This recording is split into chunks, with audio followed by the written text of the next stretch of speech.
Hai semuanya, ini adalah alur cerita Kerasakti 1 episode 6.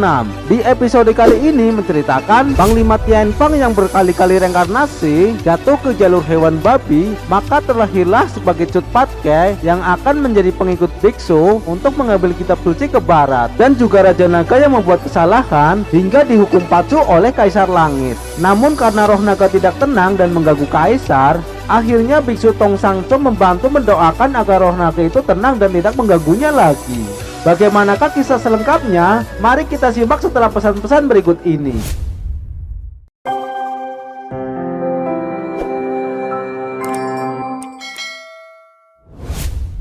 Setelah cerita Sun Gokong dihukum Bodarulai, kini beralih ke kehidupan Tianfang. Dalam catatan Dewa Yulai, ia diberi takdir sebagai badar miskin. Namun saat dia pulang dengan keberhasilannya, ia menemui jasad istrinya telah membusuk. Ia pun menangis sedih karena setelah keberhasilannya, istrinya sudah tiada. Bahkan ia belum sempat merasakan keberhasilannya. Karena tak kuasa menahan sedih, Tianfang pun mengambil sebuah pedang dari pengawal. Lalu ia pun mengakhiri hidupnya. Seperti biasa, setelah mengakhiri hidupnya, ia pun masuk alam akhirat. Kini ia harus menjalani reinkarnasi yang ke-502 kalinya. Di kehidupannya yang ke-502, kisah cintanya pun semakin tragis dan mengharukan. Di scene kali ini seorang putri raja mendekati makam. Tidak lama kemudian terdengar sebuah ledakan. Tidak lain lagi yang muncul adalah Tianfang. Kemudian Tianfang berubah menjadi kupu-kupu. Kelihatannya dengan penuh rasa cinta dan bahagia, ia pun juga berubah menjadi kupu-kupu. Dan mereka pun terus menari-nari ke langit. Tak disangka-sangka yang bikin anehnya, mereka terbang menuju alam akhirat. Mereka pun sepertinya sangat menyesali keadaan. Tidak lama kemudian seorang pengawal akhirat datang dan memaksa memisah mereka. Ia pun rasanya sangat kecewa sekali karena dipisahkan dengan kekasihnya. Dan kali ini ia benar-benar kapok, tidak mau jatuh cinta lagi.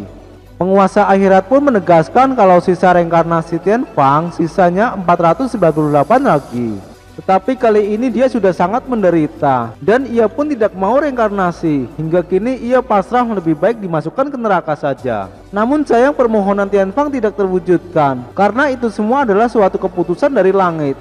Sedangkan penguasa akhirat tidak bisa mengubah keputusan sesuai hati. Akhirnya penguasa akhirat menyuruh hakim untuk membacakan keputusannya. Menurut catatan Yilau, kali ini Pangeran Tianfang mencintai kakak iparnya, lalu kemudian bunuh diri. Kemudian hakim pun menyuruh pengawal untuk menyeret Tianfang ke jembatan. Dengan merasa penuh penderitaan, Tianfang pun tidak mau reinkarnasi lagi. Namun pengawal tetap memaksanya. Kemudian Tianfang dipaksa untuk minum teh Mengho agar dapat melupakan masa lalunya dan bisa hidup tenang. Dan ia pun tetap saja tidak mau, hingga ia memberontak dan menghajar para pengawal. Ia pun sangat kecewa dan marah sekali terhadap Yulo. Ia mengira karena Yulo telah mencelakainya. Akhirnya dengan cepat pun Yulo datang. Tianfang sangat marah dan hingga ia memukuli Yulo. Yulo pun akhirnya berkata kalau ini semua hanya serba salah. Akhirnya para pengawal berhasil menangkap Tianfang. Mereka pun juga berhasil memaksa meminumkan teh Mengho. Dan setelah minum teh Mengho, akhirnya para pengawal pun segera melemparkannya ke lorong waktu agar dia mengalami reinkarnasi. Saat Tianfang akan dilempar ke lorong waktu, ia pun memberontaknya dan menghajarnya para pengawal itu.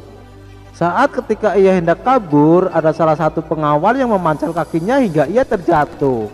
Namun tiba-tiba semuanya merasa panik karena Tianfang jatuh di lubang yang salah, yaitu di jalur reinkarnasi hewan. Konon setelah Panglima Tianfang jatuh ke jalur hewan, di bumi terjadi keributan. Seekor babi jantan bertanya dengan cemas, mengapa babi betina belum melahirkan? Apakah ia mendapatkan kesulitan? Namun babi betina terus merintih. Tetapi bagaimanapun juga ia harus tetap melahirkan. Babi-babi kecil pun semuanya merasa panik. Memang kali ini sungguh aneh. Setelah terjadi keributan yang sungguh luar biasa, akhirnya Patke kecil pun terlahir ke dunia. Kini pemilik babi pun datang. Seorang anaknya menanyakan kenapa para babi tidak mau diam. Dan ayah pun menjawab kalau memang babinya sedang melahirkan. Dan alangkah kagetnya ketika pemilik babi itu melihat Patke kecil. Mereka menyangkanya itu adalah siluman jahat. Dan mereka pun langsung lari ketakutan. Padahal dia masih kecil dan sangat lucu sekali. Patke kecil tidak seperti siluman. Dalam pertumbuhannya, nasibnya sangat menyedihkan. Di siang hari ia hanya bisa bersembunyi, dan bila malam tiba ia mulai mengendap-endap mencari makan. Namun Yellow sungguh kejam, sudah mengalami nasib senaas ini. Ia masih saja mengalami penderitaan cinta. Ia pun tak kuasa menahan hasratnya ketika melihat seorang gadis. Karena tak bisa menahan diri, akhirnya Cut Patkai pun keluar dan menyentuh bokong gadis itu, hingga akhirnya membuat keributan. Karena tepat berada di pasar, akhirnya Patkai pun digebukin ramai-ramai, dan tidak ada perlawanan sedikit pun darinya. Hingga setelah tutup mukanya terbuka, warga pun sangat kaget dibuatnya, dan semua warga pun berteriak kalau ia siluman babi. Setelah melihat wajah Cut Patkai, semua warga pada lari ketakutan. Namun karena mereka semua beramai-ramai, akhirnya mereka pun melanjutkan untuk menangkap Cut Patkai, hingga ia dibawa ke suatu tempat untuk dibakar. Namun akhirnya sesaat mereka beramai-ramai membakarnya, tiba-tiba Dewi Kuan Yin pun datang. Dewi Kuan Yin pun segera menolongnya dengan cara menjatuhkan air hujan dari langit. Di samping itu, semua warga pun merasa bersalah dan memohon maaf kepada Dewi. Kemudian Dewi Kuan Yin segera melepas talinya dan membawanya ia ke suatu tempat. Sesampainya di suatu tempat, Dewi Kuan Yin pun menjelaskan siapa Cut Patkai, dan ia segera mengembalikan ingatannya. Dan dari sinilah Cut Patkai ingat akan semua kehidupan yang ia lalui. Setelah Cut Patkai ingat semuanya, dan ia pun memohon ampun dan memohon petunjuk pada Dewi Kuan Yin. Dan Dewi Kuan Yin menerangkan kalau ia sedang diutus oleh Buddha Jule untuk mencari seorang biksu yang akan mengambil kitab suci ke barat demi menyelamatkan semua umat manusia. Dewi Kuan Yin menyarankan kepada Cut Patkai jika menjadi pengikutnya, menyertai serta melindungi biksu dalam perjalanan ke barat, maka akan membuahkan hasil dan terbebas dari perputaran reinkarnasi. Tanpa pikir panjang, Cut Patkai pun menyanggupi saran Dewi Kuan Yin. Setelah persetujuan, Dewi Kuan Yin segera membersihkan badan Cut Patkai yang kotor. Dan Dewi Kuan Yin mengingatkan akan ada 8 tantangan yang tidak boleh dilanggar. Dan seterusnya ia akan dipanggil Cut Patkai.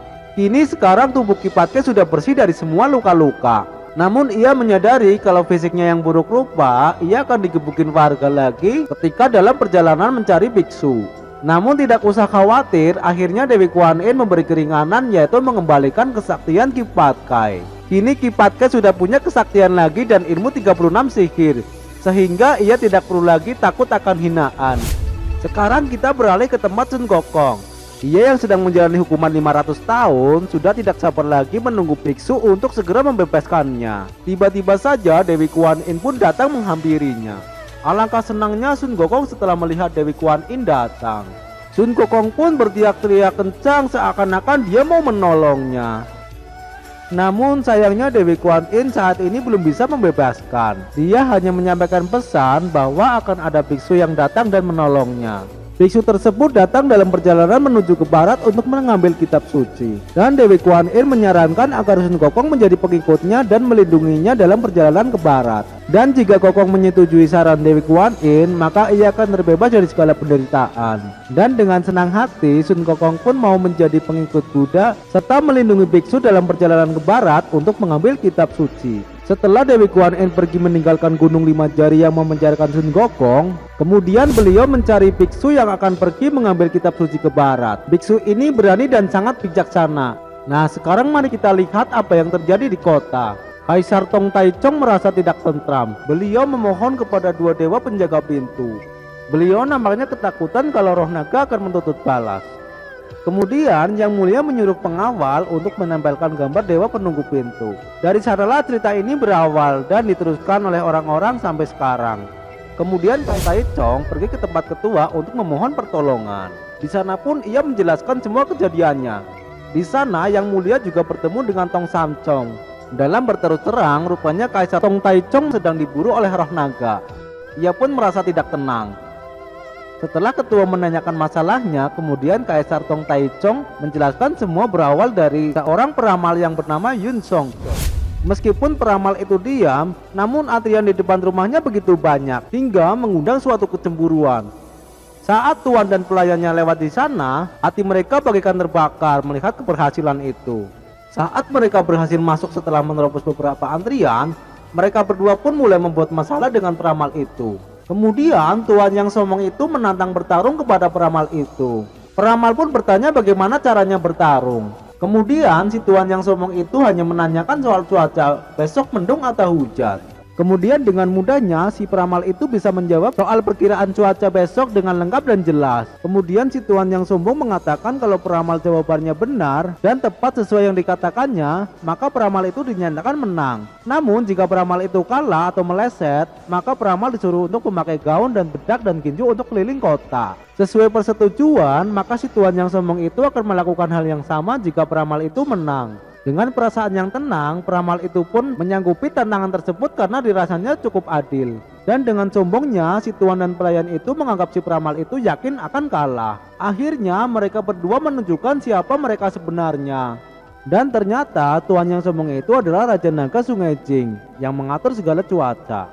Dan si Raja Naga yang sombong menyatakan si peramal itu akan kalah. Kemudian Raja Naga pun pergi dengan perasaan yang sangat bangga sambil mentertawakan peramal itu. Sesampainya di istana, Raja Naga pun kedatangan seorang perwira utusan dari langit.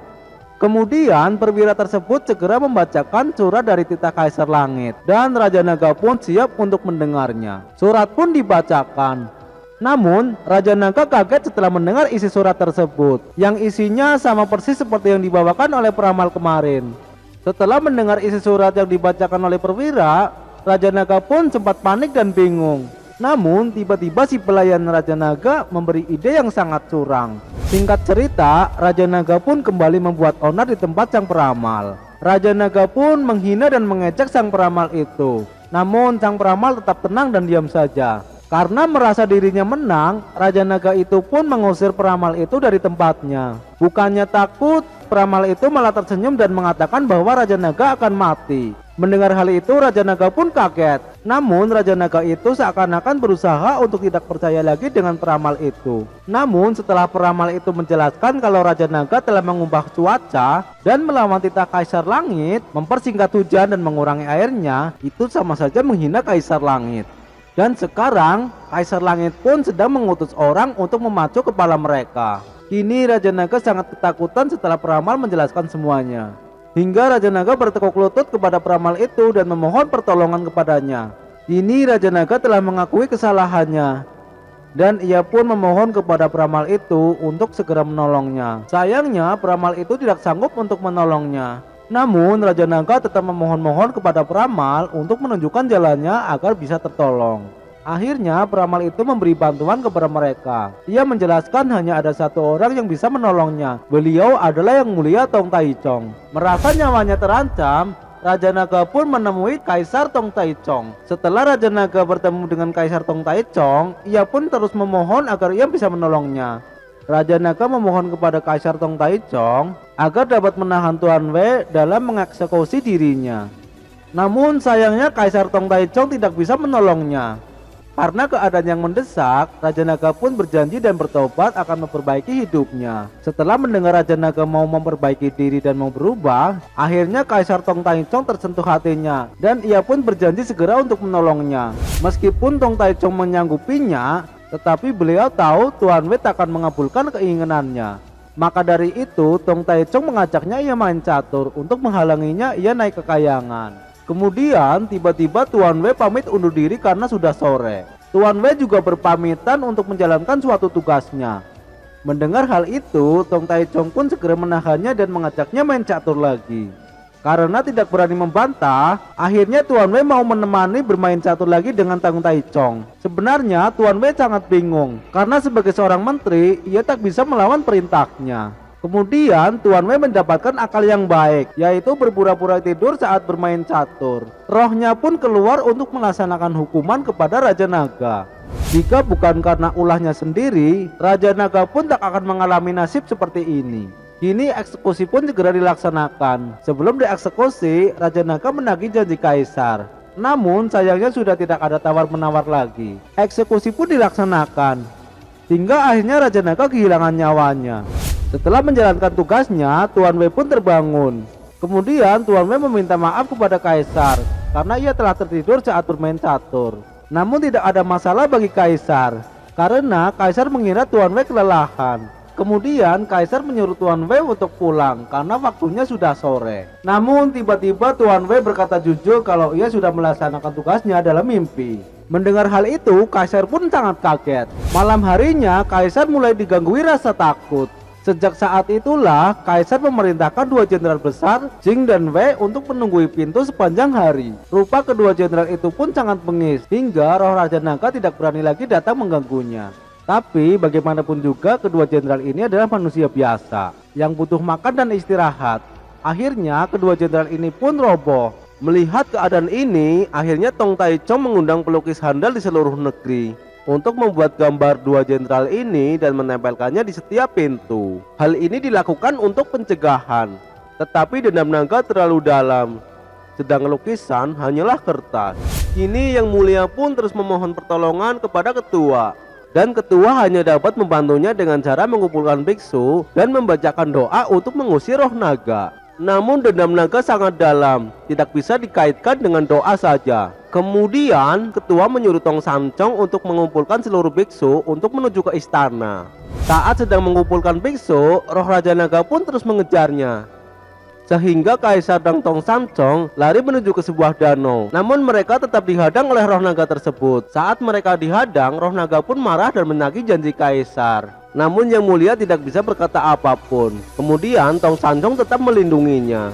Saat roh naga semakin marah, kemudian bisu Tong Sancong menjelaskan semua kesalahan roh naga. Setelah bisu Tong Sancong menjelaskan dan menasihatinya, akhirnya roh naga pun luluh. Kini roh naga pun sadar dan mengakui semua kesalahannya. Namun roh naga bingung harus berbuat bagaimana. Kemudian biksu Tong Sancong menyuruh roh naga itu untuk bertaubat, dan ia pun berjanji jika roh naga itu bertaubat, maka dia akan membacakan doa agar rohnya tenang di alam baka. Akhirnya roh naga pun bertaubat, dan ia juga tidak lupa mengucapkan terima kasih kepada guru. Kemudian para biksu pun berkumpul dan segera membacakan doa kepada roh naga. Tak henti-hentinya para biksu itu membacakan doa kepada roh naga. Kini roh naga pun mulai tenang. Akhirnya roh naga pun berubah wujud menjadi ke asal semulanya. Ia pun mulai tenang dan kembali ke alamnya. Pelajaran yang dapat dipetik dari film ini, jangan pernah membuat kesalahan jika tidak mau dihukum. Sekian cerita Kerasakti 1 episode 6 dan nantikan episode selanjutnya.